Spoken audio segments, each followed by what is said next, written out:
അരുത്, ഞാൻ നായാടിയല്ല. എന്റെ പക്കൽ ആയുധങ്ങളുമില്ല.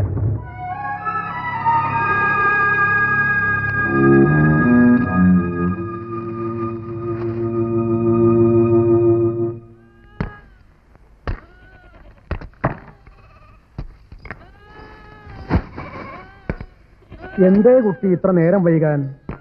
മേലേക്കുന്നിലായിരുന്നു ഇന്നത്തെ മേച്ചിൽ, അതുകൊണ്ട് നേരം പോയത് അറിഞ്ഞില്ല.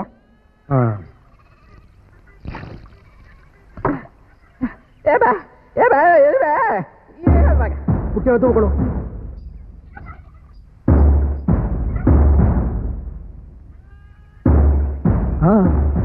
ഞാൻ തന്നെ പറയാം, ദേശാടനക്കാരനായ ഒരു പരദേശിയാണ് ഞാൻ.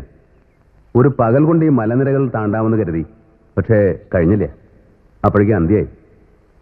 ഇന്ന് രാത്രി തലചായ്ക്കാൻ ഒരിടം കിട്ടിയാൽ ഉപകാരമായി.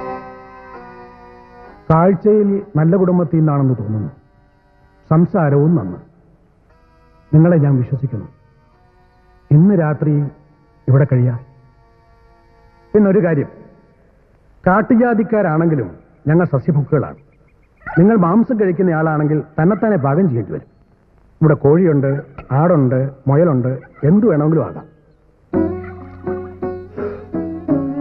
തൊട്ടു തിന്നുന്നതിൽ തിരുവേനിക്ക് വിരോധമൊന്നുമില്ലല്ലോ. ദേശാടനം ചെയ്യുന്ന ആളല്ലേ. തീണ്ടലും തൊടിയിലും ഒക്കെ കുറെ നാളത്തേക്ക് മാറ്റി വെച്ചിരിക്കുക. അകത്തേക്ക് വരാം.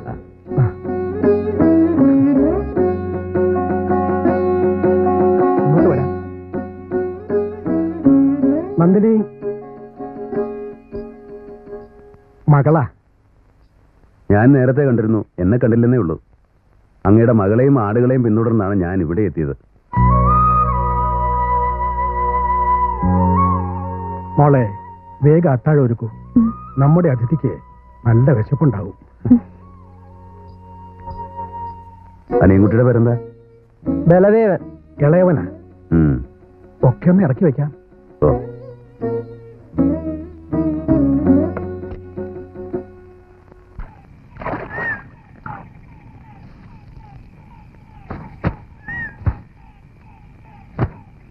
അക്കൂട്ടരെ കണ്ടിട്ട് നാട്ടിലുള്ളവരാണെന്ന് തോന്നണില്ലല്ലോ. അവരെവിടെ നിന്ന് വന്നവരാണെന്നറിയോ? അവരെത്ര നാളായി ഇവിടെ താമസിക്കണോ?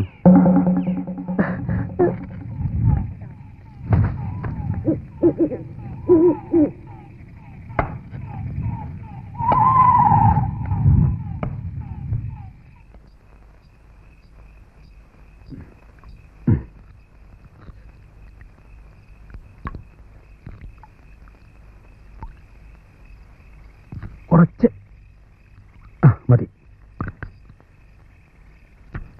മതി.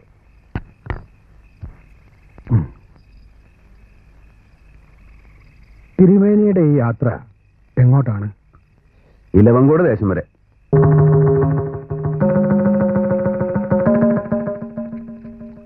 ഇലവങ്കോട് അതിർത്തിയിലേക്ക് ഇനി ഏറെ പോണോ?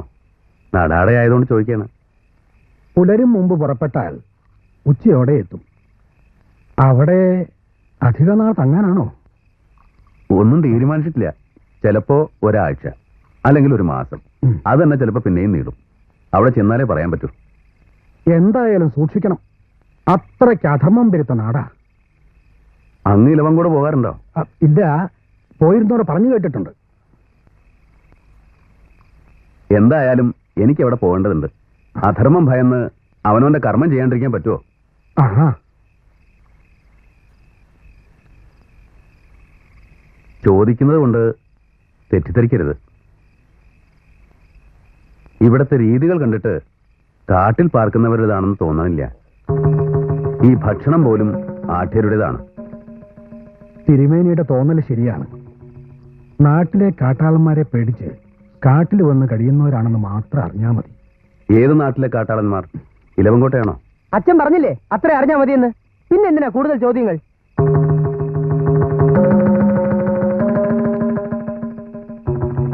മനഃപൂർവ്വം അല്ലെങ്കിലും മര്യാദയുടെ അതിരുകൾ ലംഘിച്ചതിന് മാപ്പ്.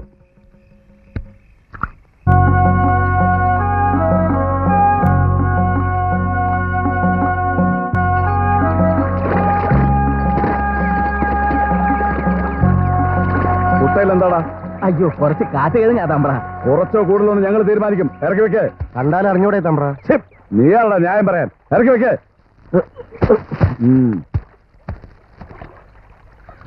ഇരുട്ടും മുമ്പ് മടങ്ങിക്കോണം. ഓ, എടുത്തോണ്ട് പോ.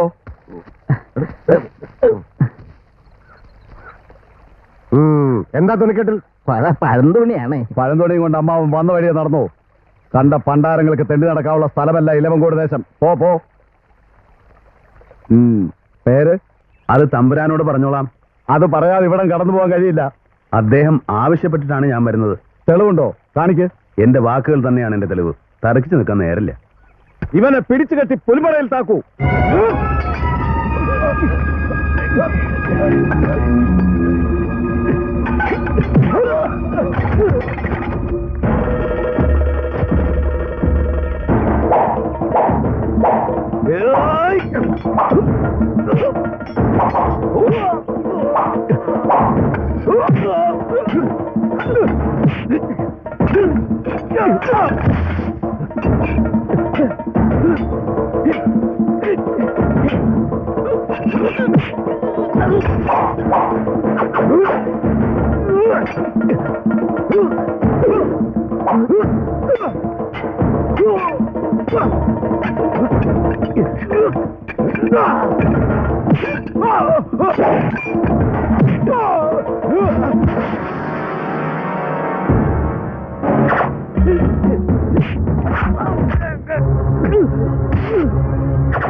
അതാ അവൻ തന്നെ.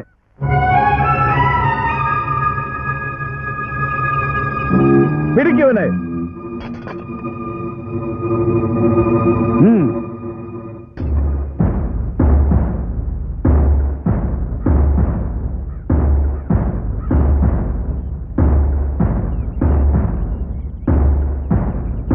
ഇവനാ മേധാവി ചൗക്കയിൽ വെച്ച് എന്റെ കൂട്ടരെ അടിച്ചു വീഴ്ത്തി ദേശത്തേക്ക് കടന്നത്.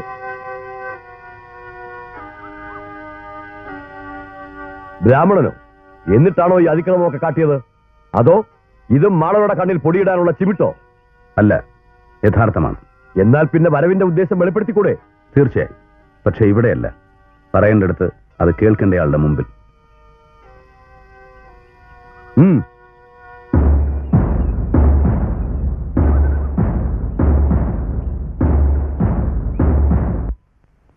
ഒരു ബ്രാഹ്മണന് ദേശാതിർത്തി അതിക്രമിച്ചു കിടക്കേണ്ട കാര്യമില്ല.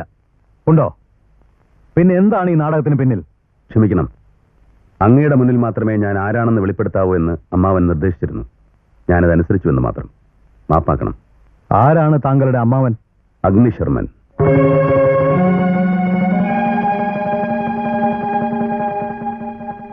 അപ്പോൾ അദ്ദേഹം വന്നില്ലേ? വരില്ലേ?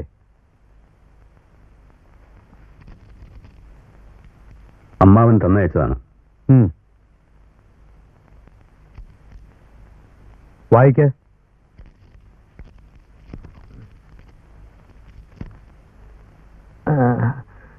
ഇലവങ്കോട് ദേശത്തെ നാടുവാഴി ഉണിക്കോമൻ സമക്ഷം പാലൂർ ദേശത്തെ അഗ്നിശർമ്മൻ ബോധിപ്പിക്കുന്ന എന്തെന്നാൽ, ഈ ഏടുമായി വരുന്നത് എന്റെ അനന്തരവൻ ജാതവേദനാണ്.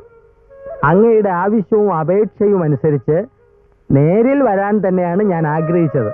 പക്ഷെ ഈ പ്രായത്തിൽ ഇത്രയും നീണ്ട ഒരു യാത്ര ശരിയാകുമോ എന്ന് ഞാൻ സന്ദേഹിക്കുന്നു. മനസ്സിച്ഛിക്കുന്നിടത്ത് ശരീരം എത്തിപ്പെടാത്ത അവസ്ഥ. അതുകൊണ്ട് ദയവായി പൊറുക്കണം. വിസമ്മതമില്ലെങ്കിൽ ജാതവേദന കൊണ്ട് അങ്ങയുടെ പത്നിയെ ചികിത്സിപ്പിക്കാം. എന്റെ ശിഷ്യൻ മാത്രമല്ല, പിൻഗാമി കൂടിയാണവൻ. വൈദ്യവൃത്തിയിൽ ഒരുപക്ഷെ എന്നെക്കാളും കേമനാണവൻ.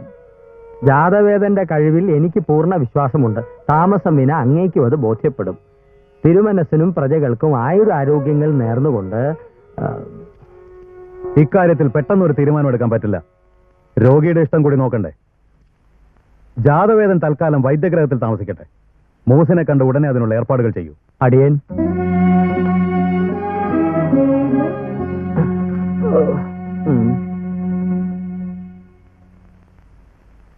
വിശ്വസിക്കാമോ? ഒന്ന് പരീക്ഷിച്ച് കളയാം. എന്താ? തിരുമേനി, പുതിയ വൈദ്യനാണ്. തെളിച്ചു പറഞ്ഞാൽ സാക്ഷാൽ അഗ്നിശർമ്മൻ തിരുമേനിയുടെ അനന്തരവൻ. ഈ പതിഞ്ഞ മട്ട് കണ്ട് തെറ്റിദ്ധരിക്കരുത്. വന്ന വരവിൽ നാട് ഇളക്കി കളഞ്ഞില്ലേ? എന്താ പേര്? ജാതവേദൻ. ഇവിടെ പാർപ്പിക്കാനാണ് കൽപ്പന. ആയിക്കോട്ടെ, സന്തോഷം. അടുപ്പം തോന്നിയതുകൊണ്ട് പറയുക. പല പ്രകൃതമാ തമ്പുരാട്ടി. പുതിയ വൈദ്യൻ തന്നെ ചികിത്സിക്കണ്ട എന്ന് പറഞ്ഞതാ. എങ്കിൽ നാളെ തന്നെ കെട്ടുമുറുക്കേണ്ടി വരും.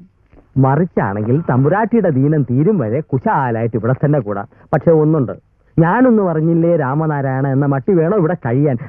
അയ്യോ, തിരുമേനി അടുത്തുള്ളപ്പോഴാണോ എന്റെ ഗുണദോഷം? അതിനെന്താ, കുറുങ്ങോടൻ കാര്യങ്ങളൊന്നും പറഞ്ഞില്ലല്ലോ. പോരാത്തൊക്കെ വഴിയാൻ വണ്ണം തിരുമേനി പറഞ്ഞു കൊടുത്താ മതി.